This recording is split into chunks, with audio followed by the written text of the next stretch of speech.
በ2005 ዓ.ም ሶስት ወጣቶች የቪዲዮ መላላኪያ አጥተው በአንድ ትንሽዬ ፒዛ ቤት ላይ ዩቲዩብን መሰረቱ። የሚገርመው ነገር የመጀመሪያ ላይ ድህረ ገጹ የተሰራው ሰዎች የፍቅር ጓደኛ የሚፈልጉበትን ዴቲንግ ሳይት እንዲሆን ነበረ። ነገር ግን በ18 ወራት ውስጥ ዩቲዩብ በጣም ከማደጉ የተነሳ ኩባንያው በከፍተኛ የኪሳራ አፋፍ ላይ ወደቀ። በቃ ሊዘጋ ሲል ነበር ጉግል በ1.6 ቢሊዮን ዶላር የገዛው። በወቅቱ የቢዝነስ ባለሙያዎች ጉግል እብድ ነው፣ ገንዘቡን አጠፋው ብለው ተሳለቁበት።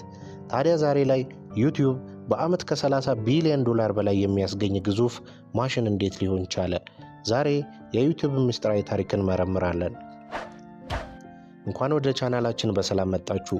ዛሬ በአሁኑ ሰዓት እኔን የምታዩበትንና እናንተ የምትጠቀሙትን የዩቲዩብ አስገራሚ የጀርባ ታሪክ እንተርካለን። ታሪኩ ከመጀመሩ በፊት ቪዲዮውን ላይክ እና ለቻናሉ አዲስ ከሆናችሁ ደግሞ ሰብስክራይብ ማድረጋችሁን እንዳትረሱ። ወደ ዋናው ታሪክ እንለፍ።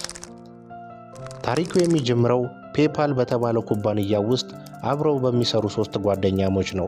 በአንድ ግብዣ ላይ የቀረጹትን ቪዲዮ በኢሜል ለመላላክ ሲሞክሩ ፋይሉ በጣም ትልቅ በመሆኑ ሊላክላቸው አልቻለም።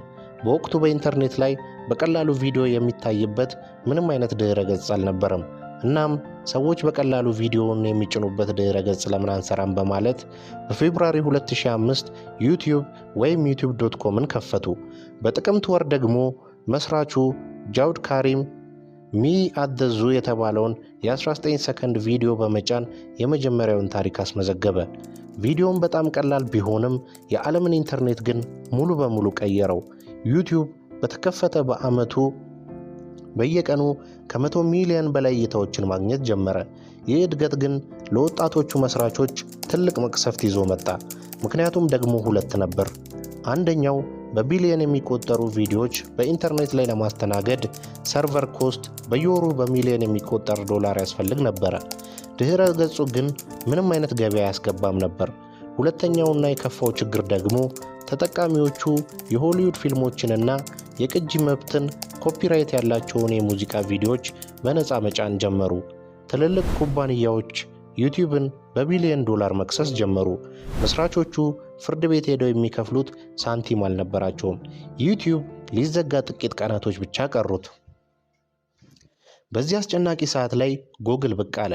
ጉግል የራሱን ጉግል ቪዲዮ የተባለ ድረገጽ ሰርቶ በዩቲዩብ ተሸንፎ ነበረ። በመሆኑም የዩቲዩብን አቅም ጠንቅቆ ያቅ ነበር።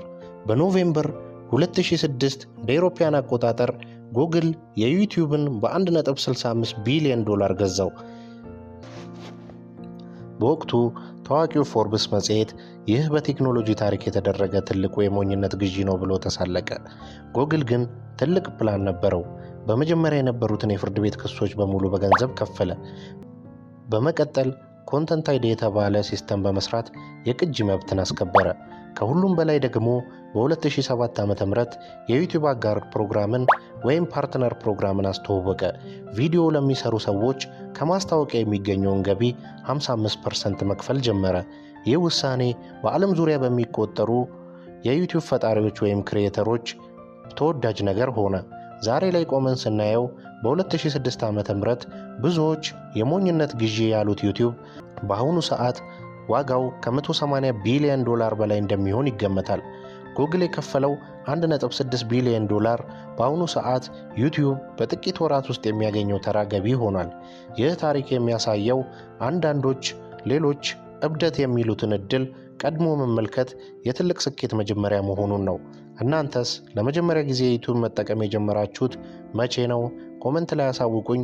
ቪዲዮውን ከወደዳችሁት ላይክ ማድረጋችሁን አትርሱ።